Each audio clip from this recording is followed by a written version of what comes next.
All right. Hello, ladies. Thank y'all for being here today. I'm really glad that we have this space together. Today, we are focusing on something that really affects all of us, whether we realize it or not, and that's our inner voice, that self-talk that runs in the background all day, and it can build us up, it can tear us down, and a lot of times we don't even really notice how hard we are on ourselves. So today's group is about kind of exploring those thoughts and learning how to shift them in a way that feels more honest, encouraging, and also supportive. We'll also look at the strengths that we already have, even the ones we might overlook at times. And before we get started, I just want to kind of do a quick reminder that everything that we say here, it stays here. And this is a space to be honest, and it's okay to pass if something feels too personal. The only expectation is that we really listen to each other with kindness and respect. Does that sound good to everyone? Yes. All right, perfect. All right, so let's start today with just kind of a quick check in. So I want each of you to share one word that describes how you're feeling right now.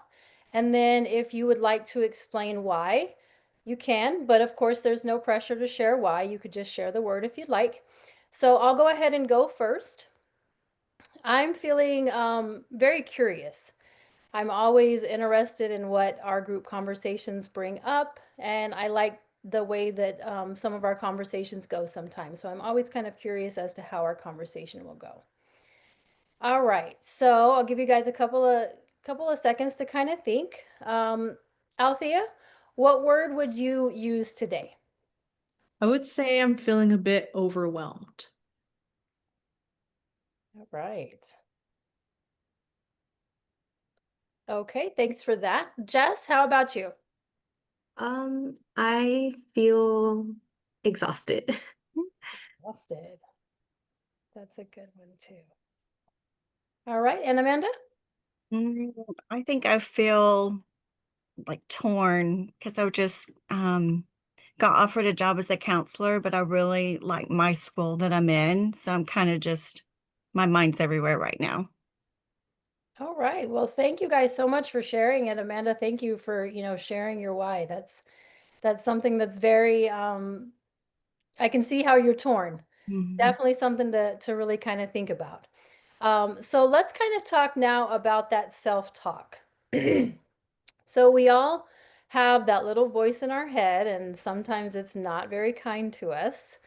And we say things to ourselves sometimes like you're not good enough or why can't you get it together? I want to introduce something that can kind of help us to kind of reframe the way that we think. It's just a simple tool. It's called Name It and Reframe It. And so, what we would do first is we would recognize that negative thought. That's the naming it part. And then we flip it into something more realistic or supportive. And that's going to be the reframing part. So, I want to kind of just bring up my own life and kind of give you an example through my own life. Sometimes whenever I'm going through some things, even if it's work or just trying to get them things ready, I have a thought sometimes that I'm not doing enough. So have some of you, I see some nods, so have some of you kind of thought that sometimes? Right. So the reframing in my mind of that not doing enough, to reframe that and kind of make it a positive, would be I'm doing the best that I can, and that's enough for right now. It's still the same thought, but it just puts it in a more positive way. So I'd love for us to talk about this now. So if you guys could think back to a recent time where you kind of felt unsure or down on yourself, and think for just a minute, like, what did your inner voice say to you? And then I also want you to think how you could reframe it into something more kind or supportive. So I want you to think first of what it was that your inner voice was saying, and if you'd like to share out, and then think about the reframing part that could be a little bit more kind and supportive. So I'm going to give you guys a couple of minutes to think. Well, a couple seconds to think, not really a couple minutes. And would anybody like to go first? I can go first. Okay. I think a time that I didn't feel great about myself when I got my EOC scores back. So my group, I have a group of ESOL students, and so um they'll come in like lower because it'll be like their legit first time testing. But I'm hard on myself because I don't like the number that I see, even though I've been supported through their hard work and I'm proud of them regardless. But for me as a teacher, I feel like I failed. Okay. Okay, so the negative thought is that you feel like you failed. So if we were to use our strategy instead of saying that you failed, what would be a way that you could kind of reframe that to make it into a more positive? I would give myself more grace because they only give us 4 months to test. So it isn't fair, I think, to my students nor to myself. And I guess I could say as well that the STAR test isn't really a true reflection of my teaching. Um, so that's what I would say to myself. Okay, I like that. I like how that's a very powerful shift from going from failing to, the grace and stuff. So great job. Um, Amanda, would you like to go next? Okay. I guess I'm thinking about this new job. So I guess my negative thought or thinking would be always like thinking of the worst that could happen. Like I'm not going to have a good support system. I'm not going to know what I'm doing, things like that. Okay. So if you're taking that and we want to kind of reframe that, what are some ways that we could turn the worst thinking into a positive for whatever your decision might be? Yeah, that's what I'm trying to do right now. Okay. Well, Um, so definitely here to help with that. So does anybody want to kind of give maybe some thoughts on what Amanda's feeling?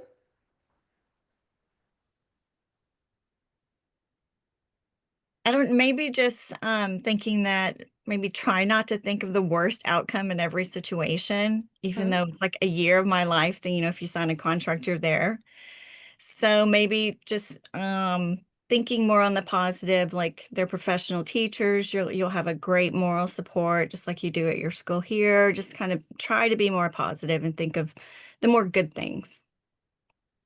Yeah, that's great. I mean, and reframing really takes practice. The productive struggle that I'm seeing as you're even trying to reframe it, it's very positive in the way that just that practice is really going to kind of what helps us to be able to learn to do that.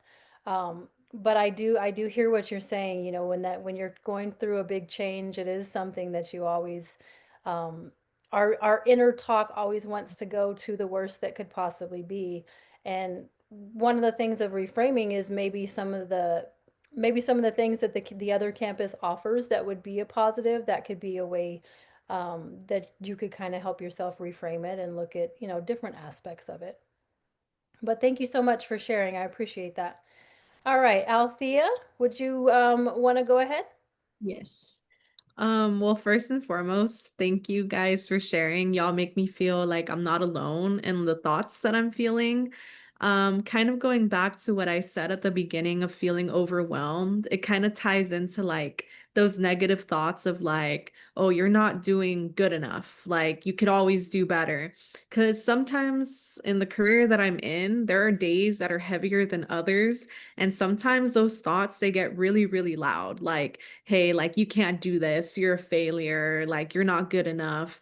And it used to be really, really overwhelming on me, but now I'm kind of learning to practice that reframing. Like, what I'm doing is good enough. I'm not a failure. Like, just because what I'm doing is not 100% perfect, that doesn't mean it's a failure. I'm just trying my best, and my best is good enough. So that's kind of like where I'm at right now in my negative thoughts and like reframing them.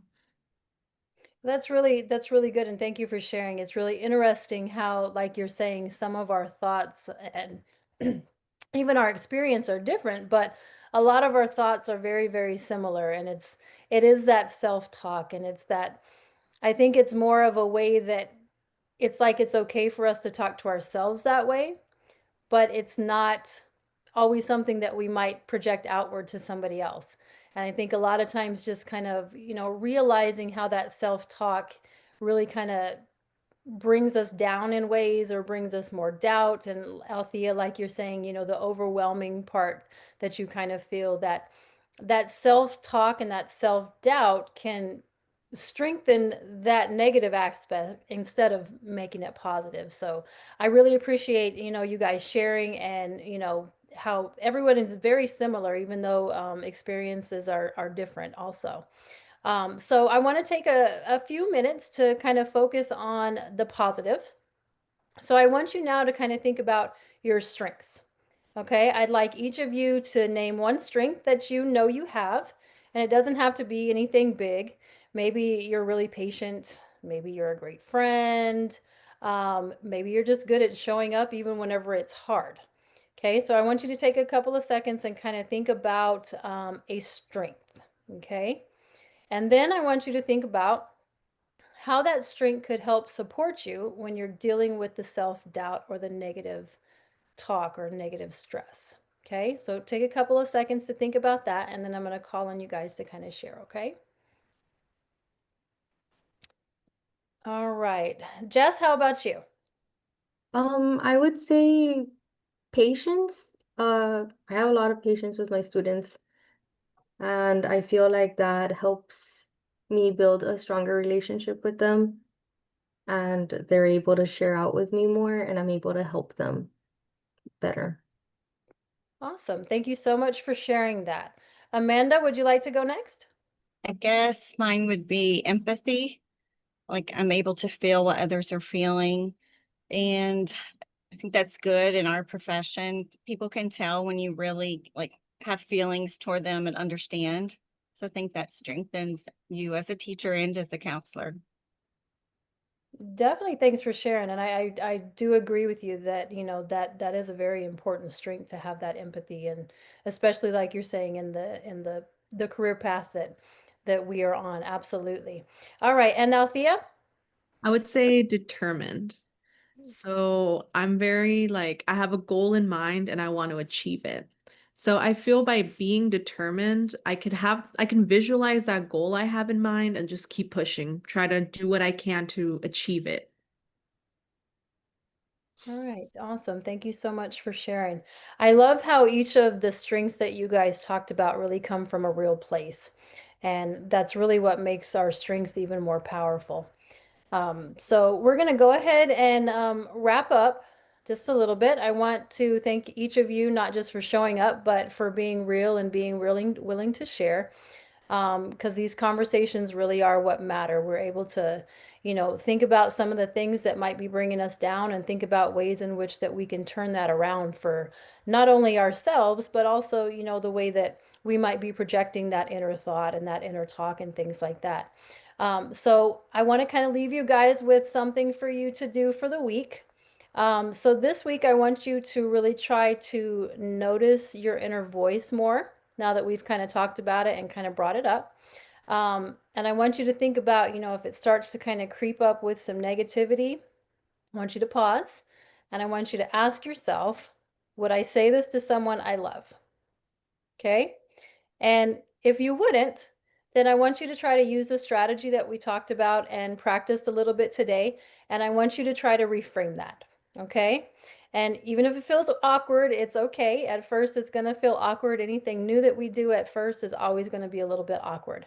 But I want you to try to reframe it. And then I also want you to remember those strengths that we talked about today. Jess, you talked about your patience. Amanda, you talked about empathy, and then Althea, you talked about being determined. So I want you guys to really lean in on those strengths that you have already identified for yourselves. And I want you to use those qualities to help yourself to have a good day, even if it's a hard day. So think about that negative self-talk, use your strengths, and then try to turn it around from a good day, or from a not so good day or not so good thought, into a better one. Okay. And then when we get back together the next time, we'll kind of talk about and share out how it helped, if we need some more practice or some more strategies on different things that we can do, then we'll definitely bring that to the table. Did anybody have anything they want to discuss before we leave today? Any takeaways that you might have from it, or anything that you'd like to share before we go? So what do y'all think? You think I should take the job or not? I want you to use your inner thoughts and your strengths, and I want you to think about how it's going to positively affect you. So do a pros and a cons of each campus. Mhm. All right, ladies. Well, thanks again for your time and your openness, and I truly appreciate each one of you. And we will see you all next time. Thank Thank you. you.